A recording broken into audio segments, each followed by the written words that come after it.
Hello दोस्तों, स्वागत है मेरे चैनल पर। मैं हूं मनीष कुमार दवे और आज हम जो रीट मेंस की जो ये चल रही है सीरीज RSMSSB ओल्ड पेपर की, तो उसके बारे में ये छठा पेपर है इस सीरीज का। इन्वेस्टिगेटर एग्ज़ाम हुआ था 21/8/2016 को। तो उस समय जो पेपर हुआ था उसके बारे में हम आज विस्तार से पढ़ेंगे। इसमें क्या आया है, क्या नहीं आया है, क्या पूछा गया है, क्योंकि ये रीट मेंस के हिसाब से बहुत ही इम्पोर्टेंट क्वेश्चन बनते हैं। RSMSSB हुबहू प्रश्न पूछती है हर एग्जाम में। आपने पीछे एग्जाम में भी देखा होगा, पटवारी, ग्राम सेवक, सब में हुबहू प्रश्न पूछती हैं। तो चलिए शुरुआत करते हैं। इस इन्वेस्टिगेटर एग्जाम में क्या पूछा गया था।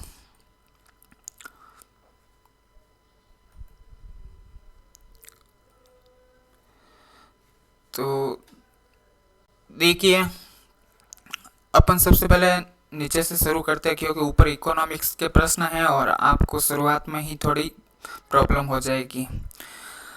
तो देखिए, अरावली राजस्थान में एक जल विभाजक का कार्य करती है। आपको पता ही है, राजस्थान है और राजस्थान के बीच में अरावली है और यह एक जल विभाजक का कार्य करती हैं। इधर बारिश कम होती है और इधर मतलब सामान्य बारिश हो जाती हैं। तो यह एक जल विभाजक का कार्य करती कौन? अरावली।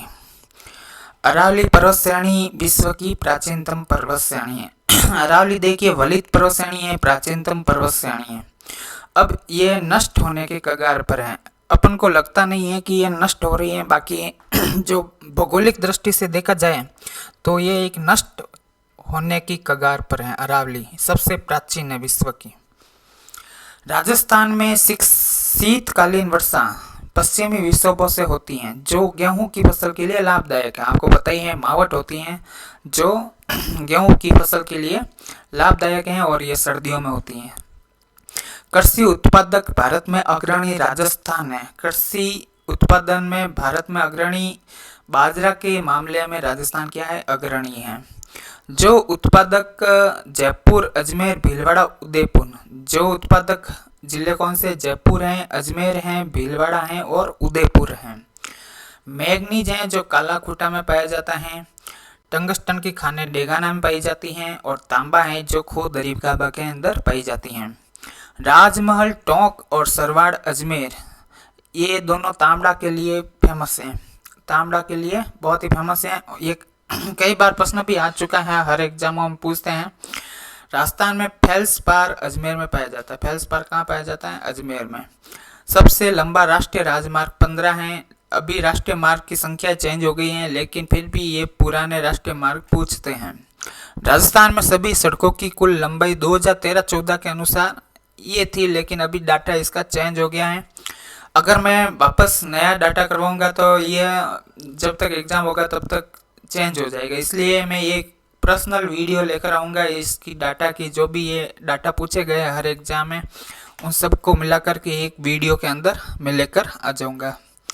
राजस्थान में प्रथम रेल मार्ग कब प्रारंभ किया गया? तो देखिए 1874 ईस्वी में अप्रैल के अंदर राजस्थान में प्रथम रेल मार्ग शुरू किया गया। राजस्थान में ग्राम पर जल में आत्मनिर्भरता हेतु कौन सा अभियान चलाया जा रहा है? देखिए जल स्वावलंबन योजना चल रही है, तो ये हर ग्राम में जल में आत्मनिर्भरता हेतु चलाई जा रही है। राजस्थान में कृषि जलवायु प्रदेश चौथा नंबर है। कौन सा है? ये अलग अलग कृषि जलवायु प्रदेशों में डिवाइड किया गया है। तो चौथा है जो आर्द्र दक्षिणी मैदान में कौन कौन से जिला हैं, ठीक है ना? तो भीलवाड़ा है, राजसमंद है, ये हैं चार फर्स्ट, चौथा फर्स्ट है, ठीक है ना? भीलवाड़ा और राजसमंद है। आर्द्र दक्षिणी मैदान में कौन से जिले हैं? तो कृषि जलवायु प्रदेश कौन सा हो गया? चौथा। चौथे में भी फर्स्ट में आर्द्र दक्षिणी मैदान में, ठीक है ना? तो भीलवाड़ा और राजसमंद है। जवाई नदी में जल प्रदूषण का प्रमुख कारण क्या है? तो रंगाई छपाई उद्योग। आपको पता ही है, बालोतरा साइड में रंगाई छपाई उद्योग बहुत ही ज़्यादा होता है, पाली में भी होता है। तो इससे जवाई नदी में क्या है? दूषित होने का प्रमुख कारण है। नेक्स्ट है भैंसरोडगढ़, चित्तौड़गढ़। भैंसरोडगढ़ कहाँ पर स्थित है? चित्तौड़गढ़ में। बंद बारेटा है जो भरतपुर में है। नाहरगढ़ है जो जयपुर में है और शेरगढ़ है जो बारां में है। ये प्रश्न पूछे गए थे। राजस्थान में कौन सा जंगली जानवर सबसे अधिक है? तो राजस्थान में ये याद रखना, रोजड़ा नीलगाय है जो सबसे अधिक है राजस्थान में जंगली जानवरों में। डूंगरपुर, बांसवाड़ा और झालावाड़ जिलों में उत्तरी भाग में आर्द्र जलवायु में तथा दक्षिणी भाग में अति आर्द्र जलवायु में पाए जाते हैं। देखिए, डूंगरपुर, बांसवाड़ा और झालावाड़ के उत्तरी भाग तो है आर्द्र जलवायु और दक्षिणी भाग है अति आर्द्र। मरुस्थल का भौतिक कारण जलवायु, वनोन्मूलन व बालू का स्तूपों का एकत्र होना है। बकरी की नस्ल सिरोही है। कौन सी है? सिरोही है। सिरोही नाम की एक नस्ल होती है जो बकरी से संबंधित है। गोवंश की नस्ल का नाम क्या होता है? कांकरेज है। भैंस की नस्ल का नाम क्या है? मुरा है। भेड़ की नस्ल का नाम है बगरा है। ये इस प्रकार से पूछे गए थे, इधर भेड़ भैंस बकरी दे दिए थे, इधर उनकी नस्ल, तो फिर मिलान करना था इस प्रकार से। अंतरराष्ट्रीय परियोजना चंबल व्यास माही बजाज सागर के अंदर, अंतरराष्ट्रीय परियोजना कौन सी है? चंबल व्यास माही बजाज सागर, ये सभी अंतरराष्ट्रीय परियोजना है। भेड़ की नस्ल कौन सी है? तो चोकला, मालपुरी और मारवाड़ी, ये तीनों भेड़ की नस्ल है।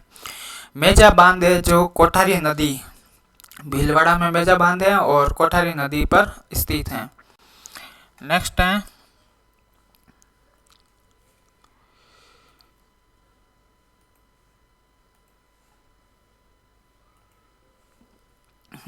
गहरी भूरी काली मिट्टी वाले क्षेत्र कौन से हैं? तो कोटा, बूंदी और झालावाड़ है जो गहरी भूरी काली मिट्टी वाले क्षेत्र हैं। राजस्थान में 50% से अधिक वन क्षेत्र कौन सी श्रेणी में सुरक्षित हैं? तो सुरक्षित वन क्षेत्र की श्रेणी में है। नेक्स्ट है माही की सहायक नदी। माही की सहायक नदी कौन सी है? चाप है। माही की सहायक नदी कौन सी है? चाप नदी है। चंबल की सहायक नदी कौन सी है? तो मेज नदी। चंबल की सहायक नदी कौन सी है? मेज नदी। बनास की सहायक नदी है मोरेल नदी। अंतःप्रवाहित नदी कौन सी है? अंतःप्रवाहित नदी है साबी, कांतली और कांकणी। साबी, कांतली और कांकणी, ये जो अंतःप्रवाहित नदी है। अरावली का सर्वोच्च शिखर बैराट के अंदर है। उत्कात स्थलाकृति का क्षेत्र है चंबल बेसिन। उत्कात स्थलाकृति का क्षेत्र कौन सा है? चंबल बेसिन है। और अरावली शिखर का अवरोही क्रम ऊंचाई के अनुसार है। सबसे ऊंची है जरगा, फिर अचलगढ़, फिर सायरा और फिर कोटड़ा। कौन सा जिला उत्तर प्रदेश और मध्य प्रदेश की संयुक्त सीमा बनाता है? तो भरतपुर जिला है जो उत्तर प्रदेश और मध्य प्रदेश दोनों की संयुक्त सीमा बनाता है। कौन सा? उत्तर प्रदेश और मध्य प्रदेश के बीच में भरतपुर। राजस्थान के पूर्वी से पश्चिमी चौड़ाई व उत्तर से दक्षिण लंबाई में अंतर कितना है? 43 किमी। इस प्रकार से उत्तर दक्षिण और पूर्व पश्चिम इन दोनों में अंतर कितना है? तो ये है 43 किमी। ये मेरे अकॉर्डिंग 869 है और ये है 826। तो इन दोनों के बीच में अंतर कितना है? 43 किमी। घटियाला शिलालेख कक्कुक है। अजमेर शिलालेख विग्रहराज ने इसका शिलालेख बनवाया था। घोसुंडी का शिलालेख सर्वतात ने। किसने? सर्वतात ने। घटियाला, कक्कुक, घोसुंडी, सर्वतात और अजमेर शिलालेख विग्रहराज। अंग्रेजों से संधि करने वाली प्रथम रियासत कौन सी है? अंग्रेजों से संधि करने वाली प्रथम रियासत है कोटा। नेक्स्ट है सूर्यमल मिश्रण का जन्म बूंदी में हुआ। सूर्यमल मिश्रण का जन्म कहाँ हुआ? बूंदी के अंदर। पावना लोकगीत नए दामाद जब ससुराल जाने पर दुल्हन की बहनों द्वारा गाया जाने वाला गीत है।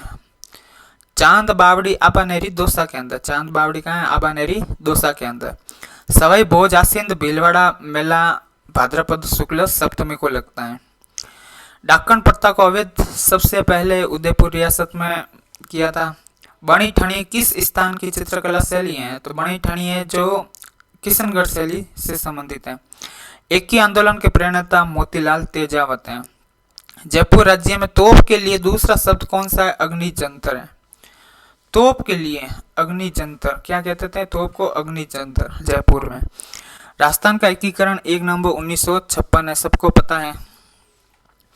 बिजोलिया ठिकाने का संस्थापक कौन है? बिजोलिया ठिकाने का संस्थापक है अशोक परमार। कौन है? अशोक परमार। अशोक परमार।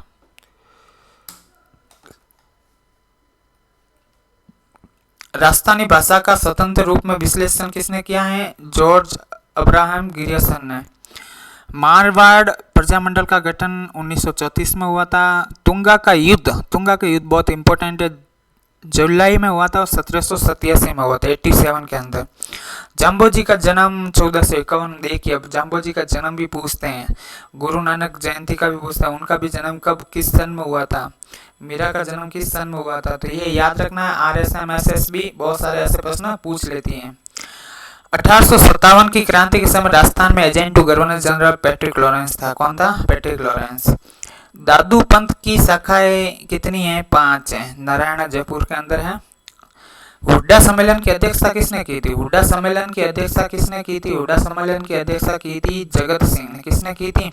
जगत सिंह ने। हुड्डा सम्मेलन की अध्यक्षता किसने की थी? जगत सिंह ने की थी।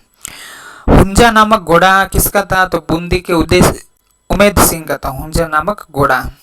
मेवाड़ के महाराणा उदय सिंह को बचाकर अपने पुत्र की बलि देने वाले स्वामी भक्ति दाई मां कौन थी? पन्ना दाई, जिसने चंदन का बलिदान दिया था।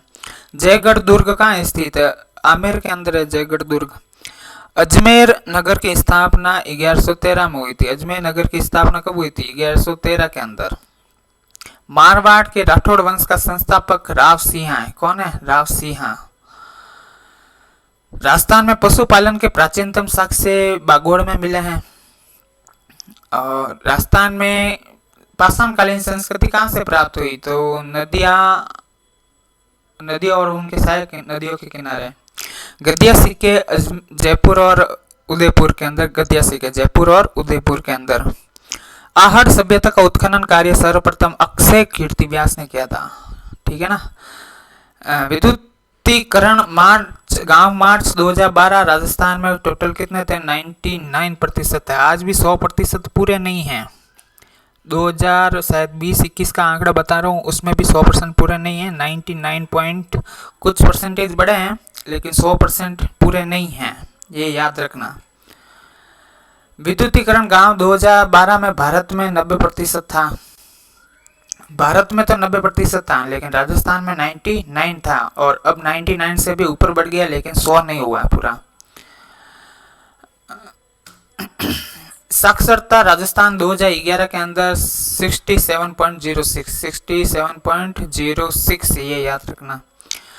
साक्षरता भारत के अंदर कितनी थी? 2011 में 74.04 थी। इसमें 04 भारत में, और राजस्थान में 06, 74 और 67। भारत में जन्म दर 2011 के अनुसार प्रति 1000 व्यक्ति पर 21.8 की थी। 2010-12 के बीच में मातृ मृत्यु दर 1 लाख जन्म दर पर 255 थी। ये इसका लेटेस्ट डाटा आता है, ये याद रख लेना आप। 2012 में शिशु मृत्यु दर प्रति 1000 कितनी थी? तो ये भी लेटेस्ट डाटा आता है, उसमें 49 थी। अप्रैल-नवंबर 2015 में प्रत्यक्ष विदेशी विनिमय डॉलर कितना है? तो आज के अनुसार ये भी चेंज हो गया है। 11वीं योजना का प्रस्तावित कितना था? 11वीं योजना का, पंचवर्षीय योजना चल रही थी उस समय, तो इसके भी प्रश्न पूछ लेती हैं कई बार। तो ये देखिए, 11वीं पंचवर्षीय योजना कब से कब तक थी? 2007 से 2012 तक थी, और ये कितनी थी? 36,44,718 करोड़ रुपए। भारत में 2011-12 में विद्युत उत्पादन क्षमता कितनी थी? 11-12 में, तो अब तो बढ़ गई है, लेटेस्ट डाटा। आर्थिक सर्वे 2016-17 के अनुसार चालू खाते का घाटा सकल घरेलू उत्पाद कितना है? तो ये डाटा इसलिए बता रहे हैं कि ये प्रश्न आपके चेंज हो जाएंगे जब एग्जाम होगा, तब उस समय मैं लेटेस्ट डाटा की एक वीडियो बनाऊंगा एग्जाम के टाइम, और इस सारे के सारे जितने भी RSM SSB में इस प्रकार से प्रश्न पूछे गए उस वीडियो में ले लूँगा।